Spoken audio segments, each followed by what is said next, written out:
He? Yok gelsin.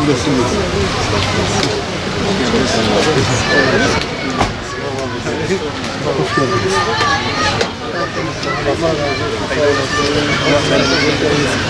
Allah razı olsun. Nasılsın? Eyvallah.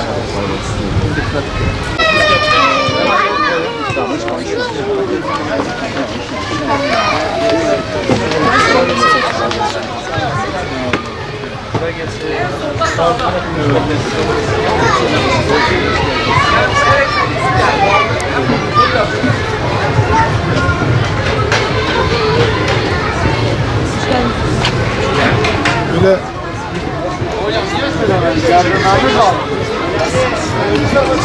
Gerçek bağlam. Kolay gelsin. Niye demediniz gerçek?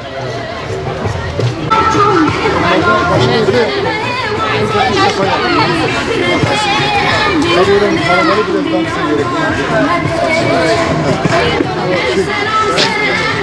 Burası belediye bir internet karavanı.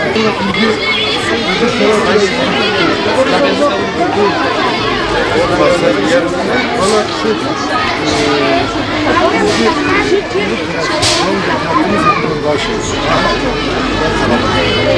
burada bir defa yapıyoruz biraz şey. Burada ekmek yapıyor. Bazı ekmek yapıyor.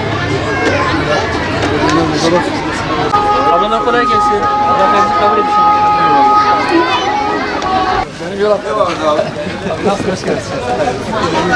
Nasıl yapıyorsun? Kolay gelsin. Sağ olun, hoş geldiniz. Kolay gelsin. Eyvallah. Allah razı olsun. Hoş musunuz? Acıktım beni. Nasılsınız? İyisiniz? Çok şükür. Allah razı olsun. Dualarınızı bekliyoruz. Gelmesin. Gelmesin. Soğuk su varsa şişe sudan birkaç tane al da gel. Soğuk su. Soğuk bir gün oldu. Soğuk su. Hemen.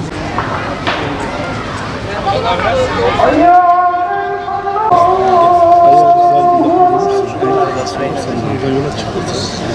Tüm meşakkatler, zahmetler de sana Zeynep ne? Buyur abi. Zeynep Aksu. Senin adın ne? Ya ablamın. Zeynep Aksu. Ak. Sor. Kimin kızısın? Aksu'dan. Aklan kızınız. Aksoy. Aksoy. Selam. Karşıdan 2 tane getirsen.